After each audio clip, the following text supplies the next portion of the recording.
Welcome to Gargi channel. तो आज के इस वीडियो में हम लोग देखेंगे क्लास 10 का chapter 10 the human I and the colourful world. तो आइए शुरू करते हैं। तो सबसे पहले हमारा यहाँ पर टॉपिक आ जाता है ह्यूमन आई। तो ह्यूमन आई मतलब हमें यहाँ पर देखना है कि ह्यूमन आई क्या होती है और हमें मेनली इसमें ह्यूमन आई के डिफेक्ट्स के बारे में और ह्यूमन आई के बारे में पढ़ना है। तो सबसे पहले बोला गया कि ह्यूमन आई जो है हमारे बॉडी का सबसे वैल्यूएबल और सेंसिटिव ऑर्गन है और इसी के कारण हम जो है अपनी आइज़ के कारण ही सारे ऑब्जेक्ट्स को आइडेंटिफाई कर पाते हैं, देख पाते हैं। और इसी के कारण हमारी आँखों में जब लाइट आती है तो हम किसी भी ऑब्जेक्ट को देख पाते हैं। तो सबसे पहले यहाँ पर दिया गया है कि हमारी ह्यूमन आई जो है कैमरा के जैसे वर्क करती है और इसकी जो लेंस है वो एक इमेज फॉर्म करती है और जहाँ पर ये इमेज फॉर्म होती है हम उसे बोलते हैं रेटिना। हम इस चीज़ को बोलते हैं मतलब रेटिना, जहाँ पर हमारी इमेज फॉर्म होती है। फिर लाइट जो है वो एंटर होती है एक थिन मेम्ब्रेन से जिसे हम बोलते हैं कॉर्निया। और ये जो रहती है एक ट्रांसपेरेंट बल्ज रहता है हमारी आँखों के मतलब आईबॉल के सामने। और ये जो हमारी आईबॉल है वो अप्रॉक्सीमेटली मतलब 2.3 सेंटीमीटर रहती है और इसी में जो है मोस्ट ऑफ द रिफ्रैक्शन होता है लाइट का। और इसी के कारण जो है हमारे आउटर सरफेस जो रहता है कॉर्निया, वहाँ पर ये लाइट जो है सबसे ज़्यादा उसका रिफ्रैक्शन यहाँ पर होता है। और जो हमारी आइज़ जो रहती है वो क्रिस्टलाइन लेंस के इसमें रहती है फॉर्म में और ये जो है हमारे फोकल लेंथ को एडजस्ट करती है, अकोमोडेट करती है। और हमने देखा होगा कि जो एक स्ट्रक्चर होता है आइरिस, कोर्निया के पीछे एक जो स्ट्रक्चर होता है हम उसे बोलते हैं आइरिस।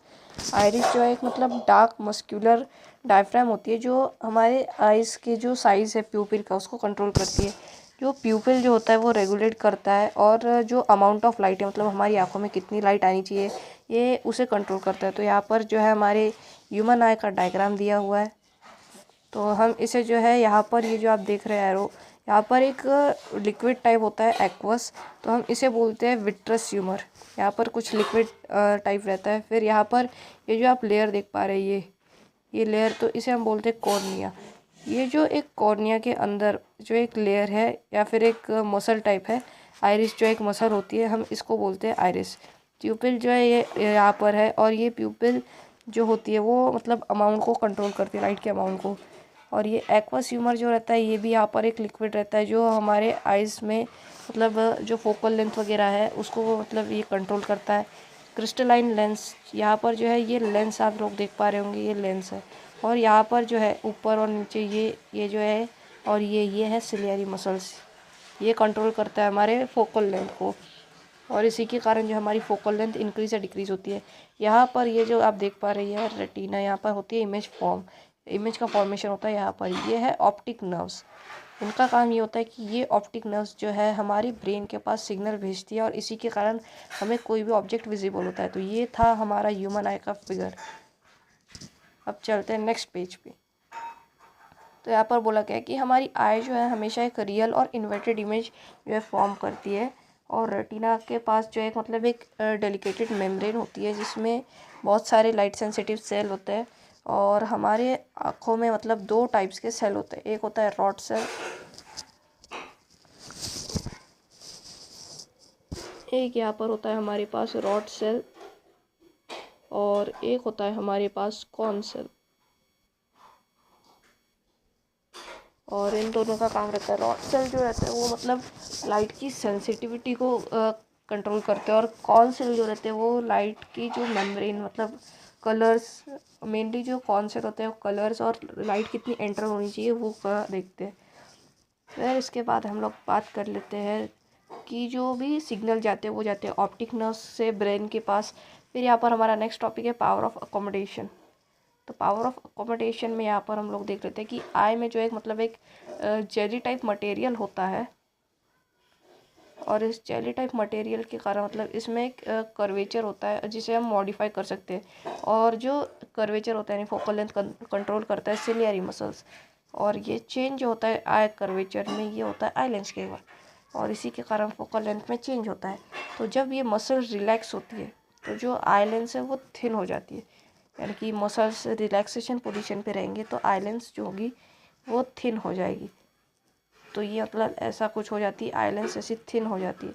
और जब इसकी फोकल लेंथ जो है वो इंक्रीज़ होती है तो हमें जो है इसके कारण डिस्टिंक्ट ऑब्जेक्ट जो है मतलब दिखते हैं। तो डिस्टिंक्ट ऑब्जेक्ट दिखने के कारण ये जो हमारी आई लेंस है वो थिकर हो जाती है, मतलब ये ऐसा कुछ थिकर हो जाती है। ये होता है रिलैक्स पे, ये होता है कॉन्ट्रैक्ट पे। फिर आगे हम अपना टॉपिक देख लेते हैं कि मतलब जो एबिलिटी होती है हमारी आइज़ की एडजस्ट करने की, उसकी फोकल लेंथ, इसी को हम लोग बोलते हैं अकोमोडेशन, और इसी को हम बोल सकते हैं पावर ऑफ अकोमोडेशन। और जो मिनिमम फोकल लेंथ जो होती है आइज़ की, हम उसे मतलब डिक्रीज़ या इंक्रीज़ नहीं कर सकते, उसकी एक मिनिमम लिमिट होती है। और इसी के कारण जब हमारी जो भी हम इमेज कभी कभी अगर हमें देखने में ब्लर दिखती है या फिर हमें स्ट्रेन होता है आँखों में, तो हमें मतलब उसके लिए ग्लासेस यूज़ कर सकते हैं।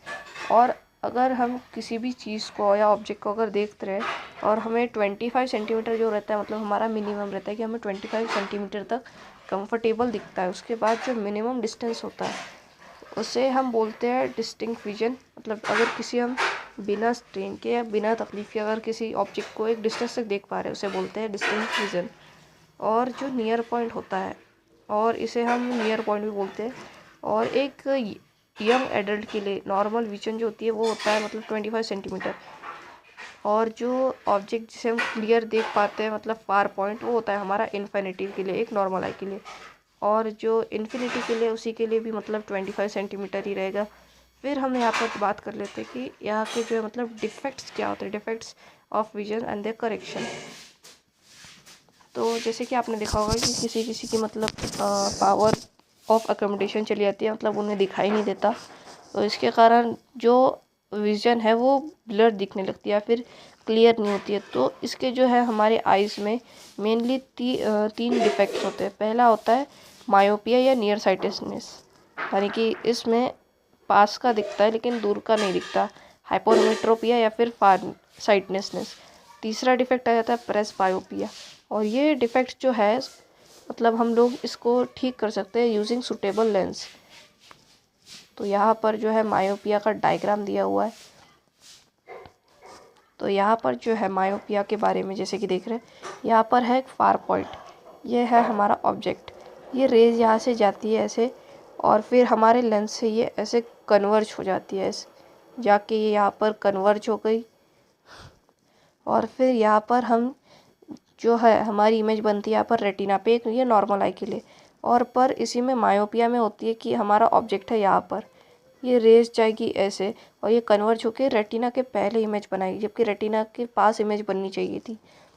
और फिर हम इसके करेक्शन कर सकते हैं कि हम यहाँ पर ये जो है एक कॉन्वेक्स लेंस लगा लेंगे, और ये हमारा है ऑब्जेक्ट। ऑब्जेक्ट से यहाँ पर रेस जाएगी ऐसे, फिर ये रेस जो है यहाँ पर जाकर डाइवर्ज, मतलब ये डाइवर्ज होगी थोड़ी सी और फिर जाके होगी कन्वर्ज।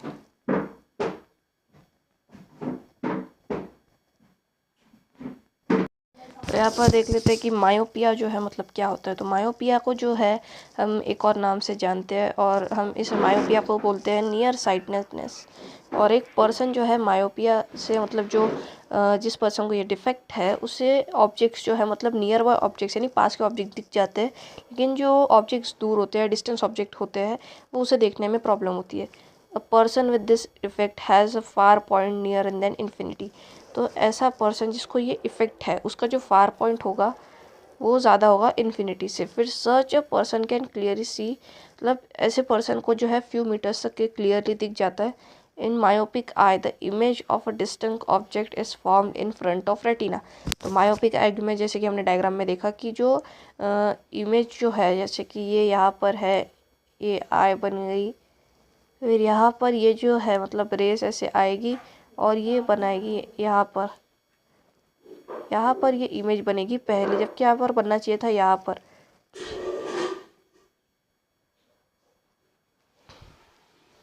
तो फिर आगे देख लेते हैं कि अब हम देखते हैं कि ये मायोपिया होता क्यों है और ये कैसे होता है। तो ये जो है formed in front of the retina, मतलब फ्रंट ऑफ रेटिना के आगे ये बनना चाहिए, रेटिना पे बनना चाहिए। तो इस डिफेक्ट के जो है मेनली 2 कारण होते हैं। एक होता है excessive curvature of the eye lens, मतलब आई लेंस का कर्वेचर बढ़ जाना, मतलब आई लेंस पहले ऐसी थी, फिर उसका कर्वेचर मतलब थोड़ा बढ़ गया तो आई लेंस थोड़ी सी बड़ी हो गई। तो इसका ये एक मेनली रीज़न होता है। और दूसरा रीज़न हम देख लेते हैं कि एलोंगेशन ऑफ आईबॉल, यानी कि आईबॉल का बड़ा हो जाना। तो आईबॉल का बड़ा हो जाना ये भी एक कारण है इसका। फिर देखते हैं कि इसको मतलब ठीक कैसे किया जा सकता है। तो इसको जो है ठीक करने के लिए हमें कॉनकेव लेंस को यूज़ करना होता है। और एक कॉनकेव लेंस जो है मतलब इसको यूज़ करने से इसकी जो इमेज है वो वापस रेटिना में बन जाएगी और ये डिफेक्ट ठीक हो जाएगा। तो ये फिगर था, हमने ये डायग्राम देख लिया, एक बार फिर से देख लेते हैं। फिर इसके बाद दूसरा डिफेक्ट आता है हाइपरमेट्रोपिया। हाइपरमेट्रोपिया को हम लोग एक और नाम से जानते हैं जिसे हम बोलते हैं फार साइटनेसनेस। इसको हम बोलते हैं फार साइटनेसनेस। और एक पर्सन जिसको ये हाइपरमेट्रोपिया है वो दूर के ऑब्जेक्ट्स देख सकता है, यानी कि डिस्टेंस ऑब्जेक्ट को वो देख सकता है, लेकिन जो नियर बाय ऑब्जेक्ट्स होते हैं, पास के ऑब्जेक्ट्स, वो देख नहीं पाएगा। और जो नियर पॉइंट होता है for the person is father, जो नियर पॉइंट होता है पर्सन का वो मतलब ज़्यादा दूर होता है और नॉर्मल आई से उसे 25 सेंटीमीटर से थोड़ा ज़्यादा होता है। और ऐसे पर्सन को जो है मतलब रीडिंग मटेरियल यानी कि 25 सेंटीमीटर बियॉन्ड जो होगा आई के, वो कंफर्टेबली वो रीडिंग कर पाएगा, क्योंकि जो लाइट रेज होती है वो क्लोज बाय ऑब्जेक्ट्स को मतलब फोकस करती है बिहाइंड द रेटिना, रेटिना के पहले या बाद में। तो इसी के कारण जो है this defect arise neither because of the focal length. तो ये जो है ये डिफेक्ट होता है मेनली 2 रीजन से। तो पहला यहाँ पर रीज़न बोला गया है focal length of the eye lens become too long. तो बोला गया कि फोकल लेंथ जो होती है आई लेंस की वो बहुत मतलब लंबी हो जाती है। और दूसरा रीज़न है यहाँ पर the eyeball has become too small, कि आईबॉल जो है मतलब छोटा बन जाता है। तो यहाँ पर ऊपर में क्या हुआ था कि आई लेंस मतलब जो कर्वेचर है वो बढ़ गया था, और यहाँ पर बोला गया कि फोकल लेंथ जो है वो मतलब थोड़ा बड़ा हो गया है। और ऊपर भी बोला गया था कि इलोंगेशन, यानी कि इलोंगेशन हो जाता है आई बॉल का, और आई लेंस जो है उसमें एक्सेसिव कर्वेचर के कारण होता है, वो था मायोपिया। और इसमें बोला गया कि आई बॉल है छोटा, मतलब इसका उल्टा कर देंगे। तो इसके लिए हम जो है यूज़ करते हैं लेंस जिसका नाम है कॉनकेव लेंस, और अप्रोप्रिएट पावर का यूज़ करना पड़ता है। और आई ग्लासेस जो है कन्वर्जिंग लेंस फॉर्म करती है मतलब, और इसके कारण ही जो है एडिशनल फोकसिंग पावर जो रहती है इमेज के लिए हमें वो मिलती है। नेक्स्ट इफेक्ट पे आ जाते हैं। नेक्स्ट इफेक्ट है हमारा प्रेस बायोपिया। तो जो पावर ऑफ अकोमोडेशन होती है और इसमें जो है मतलब डिक्रीज़ होती है एज के जैसे कि आप लोगों ने देखा होगा कि जो बुज़ुर्ग लोग रहते हैं उन्हें जैसे जैसे वो बूढ़े होते जाते हैं उन्हें देखने में प्रॉब्लम होती है। तो इसी के जैसे जो एजिंग होती है लोगों की, उसके कारण जो उनकी जो सिलियरी मसल्स होती है मतलब वो वीक हो जाती है और इसी के कारण उन्हें दिखता नहीं है। तो ये जो है हाइपरमेट्रोपिया का एक डायग्राम है, वो देख लीजिए। यहाँ पर ये जो है मतलब कि ये है नॉर्मल, ये है ऑब्जेक्ट, और ये है हमारा अपेरेंट। और यहाँ पर ये जो है ऑब्जेक्ट से मतलब ये लाइट ऐसे आई, फिर ये ऐसे चली गई, और ये यहाँ पर जो है ये नॉर्मल आई के लिए, यहाँ पर है हाइपरमेट्रोपिक आई के लिए, यानी कि जिसको है। तो ये है मतलब ऑब्जेक्ट का, ये है अपेरेंट, ये अपेरेंट वाला, फिर ये रेज ऐसे जाएगी और ये रेटिना के बाहर यानी कि रेटिना के पीछे बनाती है। और जब हम इसे ठीक करेंगे तो ये है हमारा मतलब ऑब्जेक्ट पॉइंट, यहाँ से ऐसी रेज जाएगी और ये है ऑब्जेक्ट, हमें यहाँ पे ये ऑब्जेक्ट दिखेगा, रेस ऐसे जाके ये जो है हम यहाँ पे कॉन्वेक्स यूज़ करेंगे, फिर ये कन्वर्ज करके ऐसे हो जाएगी। फिर नेक्स्ट आ जाते हैं कि मतलब जो सिलियरी मसल जो है वो वीकनिंग, सिलियरी मसल्स कमज़ोर हो जाती है, उसी के कारण जो है प्रेस बायोपिया हो जाता है। और कभी कभी एक पर्सन जो होता है वो मायोपिया और हाइपरमेट्रोपिया दोनों से सफ़र करते हैं। तो ऐसे लोगों के लिए जो है बायफोकल लेंसेज का यूज़ किया जाता है। जैसे कि ऊपर जो रहेगा, ऊपर रहेगा कॉनकेव, ऊपर रहेगा ऐसा कॉनकेव लेंस, और नीचे रहेगा कॉन्वेक्स, ये नीचे रहेगा मतलब ऐसे कॉन्वेक्स। तो आप लोगों ने देखा होगा कि कुछ ऐसा कुछ ग्लासेस रहते हैं और यहाँ पर रहता है नीचे लेंस और यहाँ पर रहता है ऊपर, तो ये हो जाएगा कॉनकेव और ये हो जाएगा कॉन्वेक्स, ये हो जाएगा कॉन्वेक्स। तो ऐसे ग्लासेस भी रहते हैं। और ये जो है मतलब ऐसे लोग जिन्हें दूर का और पास का दोनों को देखने में प्रॉब्लम होती है, तो ऐसे जो है लेंस या स्पेक्स यूज़ किए जाते हैं। तो अब नेक्स्ट टॉपिक पे चलते हैं। नेक्स्ट हमारा टॉपिक है refraction of light through a prism. तो रिफ्रैक्शन यानी कि क्या होता है, सबसे पहले हमें वो देख लेते हैं। तो यहाँ पर सबसे पहले एग्जांपल दिया गया है हमें एक ग्लास प्रिज्म का।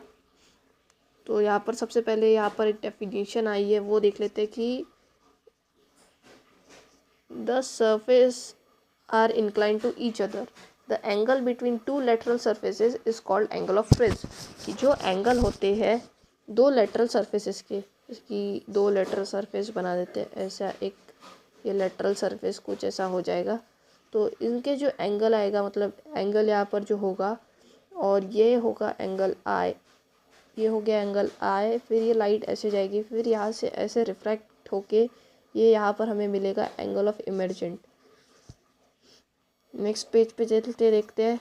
तो यहाँ पर जैसे कि सबसे पहले हमें एक एक्टिविटी दी गई है, ये एक्टिविटी इंपॉर्टेंट। यहाँ पर सबसे पहले बोला गया कि ये जो है ये नॉर्मल है, नॉर्मल सबसे पहले ये इंसिडेंट रे ऐसे आएगी, फिर यहाँ पर हमें दिखाना है कि ऊपर जा रही है, मतलब ये ऐसे पैरेलल जा रही है, और फिर ये लाइट रेस जो है इंसिडेंट ये ऐसी सीधी जाते हुए हमें दिखाना है पैरेलल टू बी सी, फिर ये ऐसे जाएगी और ये रिफ्रैक्ट होके ऐसे निकल जाएगी। तो ये है हमारा एंगल आई, और ये है हमारा यहाँ पर ये जो एंगल दोनों जो ये लाइन मिल रही है इसे हम बोलते हैं एंगल ऑफ डेविएशन। और यहाँ पर जो है ये हम इसे रिफ्रैक्टेड रे नहीं मतलब रिफ्रैक्टेड रे बोलेंगे या फिर एंगल ऑफ इमर्जेंट। फिर यहाँ पर हम देख लेते हैं dispersion through a white light. तो ये जो टॉपिक है इसमें हम लोग देख लेते हैं कि ये डिस्पर्शन ऑफ वाइट लाइट क्या होता है। तो एक वाइट बीम ऑफ लाइट, जैसे कि यहाँ पर हम एक वाइट लाइट को मतलब भेज देते हैं, ऐसे हमने यहाँ पर लाइट भेजी, फिर इसके बाद ये जो है मतलब ऐसे जाएगी, और फिर सबसे ऊपर वाली लाइट फिर ऐसे 7 कलर की लाइट जो है मतलब ऐसे निकलते जाएगी।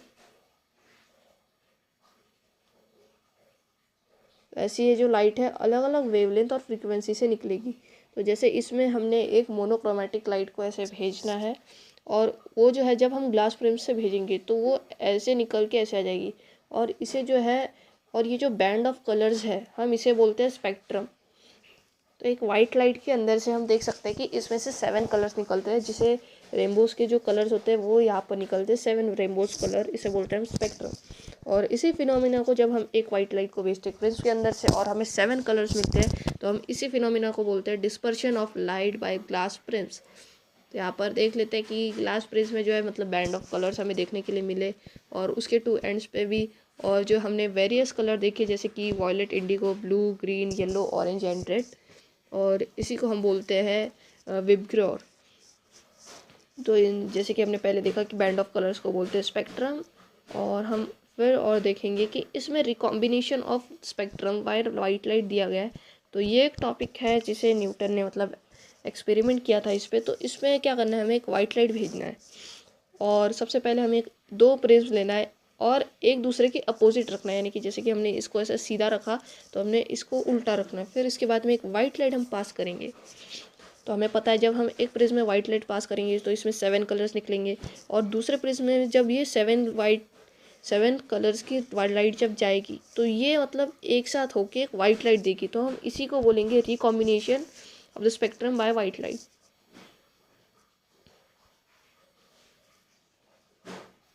और ये जो है मतलब किसने किया था, तो ये किया था आइजैक न्यूटन ने, एक्सपेरिमेंट इस पे किया था। और फिर ये आ जाता है रेनबो का फॉर्मेशन कैसे होता है।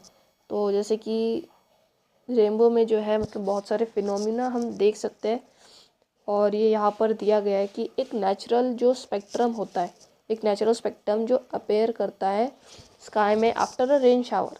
तो ये जो हो वो होता है dispersion of sunlight of tiny water droplets present at atmosphere.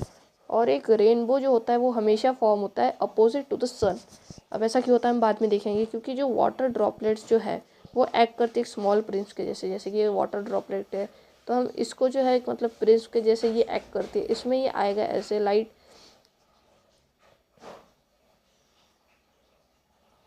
इसमें जो है यहाँ पर देख लेते हैं कि यहाँ पर जो है ये आई सनलाइट से मतलब आई ऐसे लाइट, फिर ये इसके अंदर गई, फिर ये इससे बाहर निकलेगी, फिर ऐसे निकलेगी, फिर इसमें हम ऐसा बोल सकते हैं कि सबसे पहले जो है इसमें होगा मतलब ये होगा इसमें रिफ्रैक्शन, रिफ्रैक्शन के बाद होगा इसमें डिस्पर्शन, और फिर ये जो लाइट है ये वापस जाएगी तो हम इससे बोलेंगे टोटल इंटरनल रिफ्रैक्शन। फिर ये निकलेगी तो इसमें फिर से होगा रिफ्रैक्शन, मतलब इसमें होगा रिफ्लेक्शन फिर से। तो यहाँ पर जैसे कि बोला गया है कि ये जो है रिफ्रैक्ट होगी, फिर उसके बाद फाइनली रिफ्रैक्ट होगी और फिर रेन ड्रॉप के बाहर से निकलेगी, और इसी फिनोमिना के कारण जो है हमें ऐसे रेनबो देखने के लिए मिलता है, और ये हमेशा जो सन है उसके अपोजिट डायरेक्शन में मिलता है। तो यहाँ पर नेक्स्ट टॉपिक है एटमॉस्फेरिक रिफ्रैक्शन। तो एटमॉस्फेरिक रिफ्रैक्शन क्या होता है वो देख लेते हैं कि आपने कभी भी देखा होगा कि एपरेंट रैंडम वेवरिंग में जो है कभी कभी हमें स्टार्स या फिर hot air rising above the fire of a radiator, यानी कि कभी कभी आपने देखा होगा, सिंपल लैंग्वेज में समझते हैं कि जो स्टार्स रहते हैं वो हमें कभी कभी मतलब दिखाई देते हैं, और वो जो है शाइनी दिखाई देते हैं। वो क्यों दिखाई देते हैं हम इसको देखेंगे। और जो हॉटर एयर जो होती है वो लाइटर होती है, वो हल्की होती है, और वो जो है डेंसर मतलब कम होती है देन कूलर, और जो कूलर एयर रहती है वो हमेशा उसके ऊपर रहती है। और इसका जो रिफ्रैक्टिव इंडेक्स भी जो है मतलब वो कूलर एयर से थोड़ा कम होता है, और इसी के कारण जो इसके फिजिकल कंडीशंस होती है रिफ्रैक्टिंग मीडियम की, वो जो है वो स्टेशनरी नहीं होते हैं, और इसकी हमेशा अपेरेंट पोजीशन जो रहती है उसमें हमेशा फ्लक्चुएशन आते रहते हैं। तो इसके जो है सबसे पहले हम फिनोमिनास देख लेते हैं। तो यहाँ पर जो है हम देख सकते हैं कि इसका जो है ये है सबसे पहले फिनोमिना ट्विंकलिंग ऑफ स्टार्स का। तो यहाँ पर देखा है कि apparent star position due to atmospheric refraction. तो यहाँ पर जो है ये रिफ्रैक्टिव इंडेक्स जो है वो बढ़ रहा है। तो यहाँ पर जो है ये स्टार है, यहाँ पर हमें मतलब यहाँ पर ये स्टार दिखाई दे रहा है, लेकिन इसकी जो ओरिजिनल पोजीशन है ये है यहाँ पर, ये रे पाथ मतलब ऐसे आ रही है, लेकिन इसकी अपेरेंट पोजीशन हमें दिख रही है ऐसे। अब ये क्यों होता है? ये होता है रिफ्रैक्शन के कारण, एटमॉस्फेरिक रिफ्रैक्शन के कारण। तो इसको भी देख लेते हैं। ट्विंकलिंग ऑफ स्टार जो रहता है वो एटमॉस्फेरिक रिफ्रैक्शन के कारण होते हैं, जैसे कि हमने पहले देखा। फिर इसके बाद ये जो है स्टार लाइट जो होती है उसकी जो लाइट होती है वो एंटर करती है अर्थ के एटमॉस्फेयर पे, और इसमें जो है रिफ्रैक्शन कंटिन्यू होता रहता है।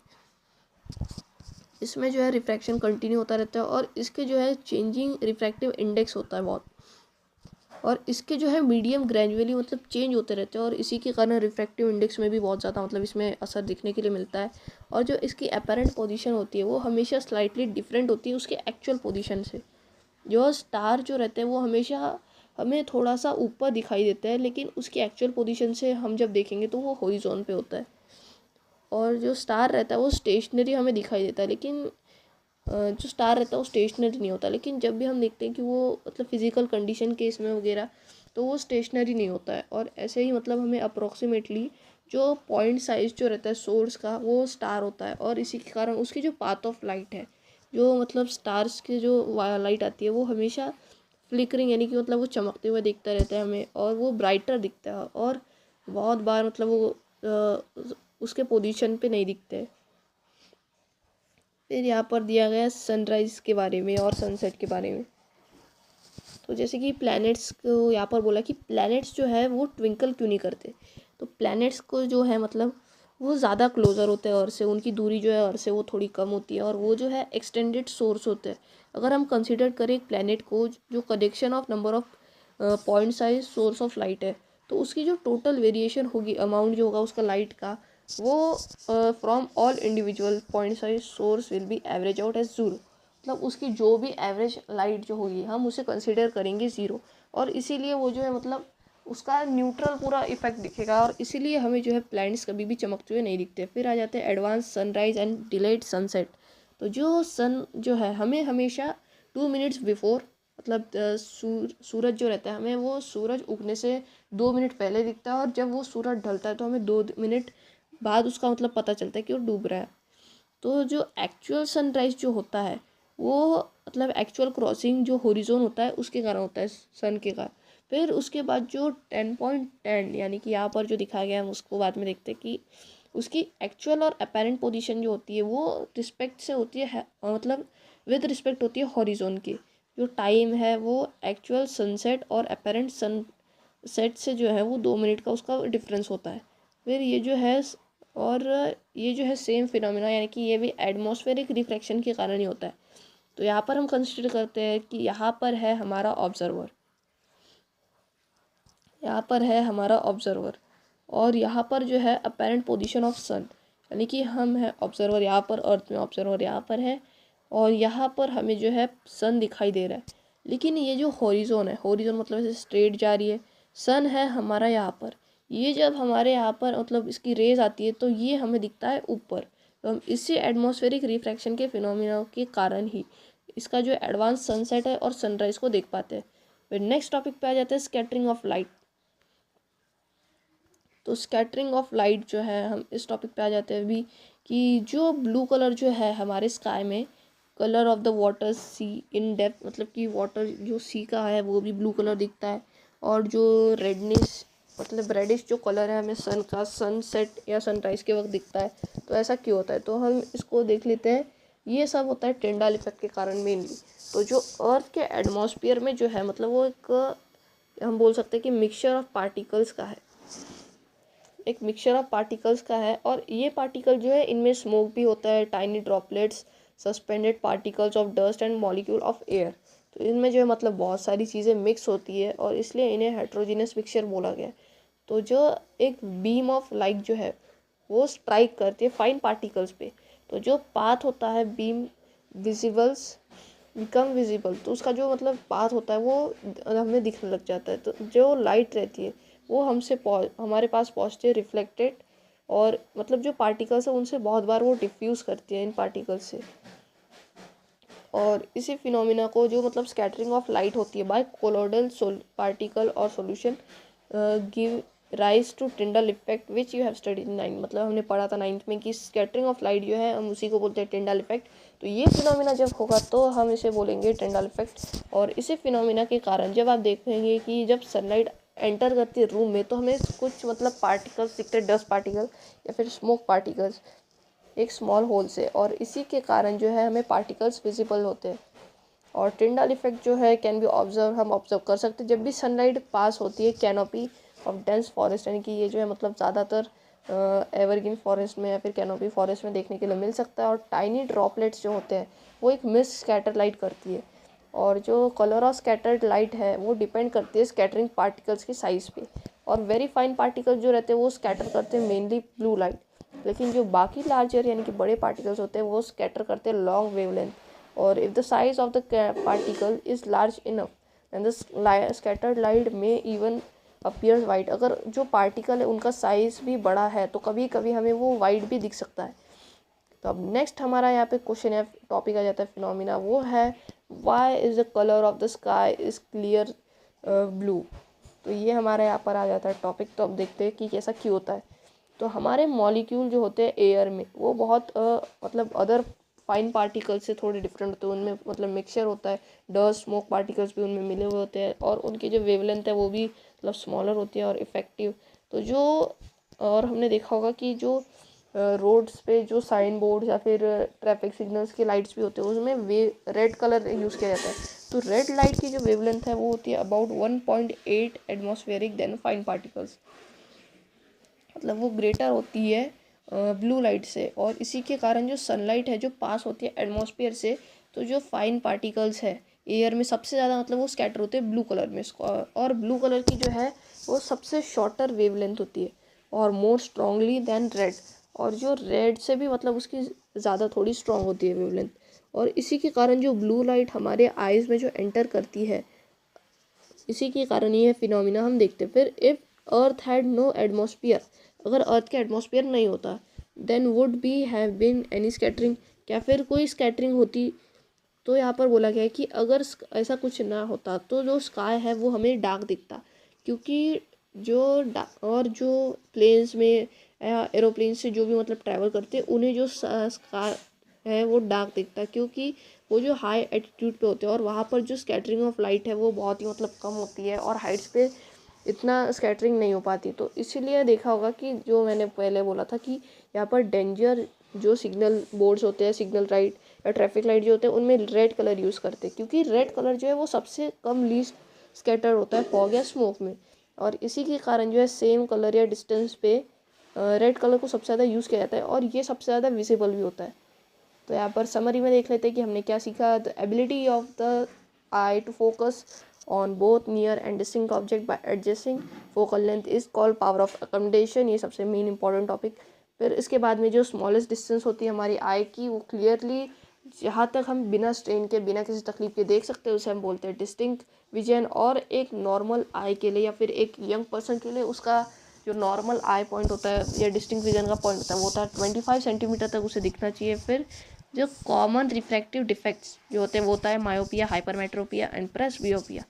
तो मायोपिया जो होता है वो होता है शॉर्ट साइटेडनेस, और इमेज जो है मतलब हमें पास का दिखता है और दूर का नहीं दिखता, और इमेज जो है वो रेटिना के पहले फॉर्म होती है, और इसे करेक्ट करते हैं हम कॉन्केव लेंस के यूज़ करके, और एक सूटेबल पावर का कॉन्केव लेंस हम इसमें यूज़ करते हैं। हाइपरमेट्रोपिया यानी कि फार साइटनेसनेस, और इसमें इमेज जो होता है नियर बाय ऑब्जेक्ट्स की ये फोकस करते हैं हम एक मतलब ये जो है रेटिना के बाद में इमेज बनाती है, तो हम इसे यूज़ करते हैं कॉन्केव लेंस को सूटेबल पावर के लिए, जिससे जो है मतलब ये जो है हमारी रेटिना पर ही इमेज बनाता है। और जो प्रेस बायोपिया होता है उससे जो है eye loses its power of accommodation, यानी कि सिलरी मसल लूज हो जाती है, eye of power of accommodation जो होता है वो ओल्ड एज पीपल में वो भी कम हो जाता है और उन्हें दिखने में प्रॉब्लम होती है। The splitting of white light into its component colour is called dispersion, इसे डिस्पर्शन बोलते हैं। स्कैटरिंग ऑफ लाइट जो होता है वो होता है blue colour of the sky.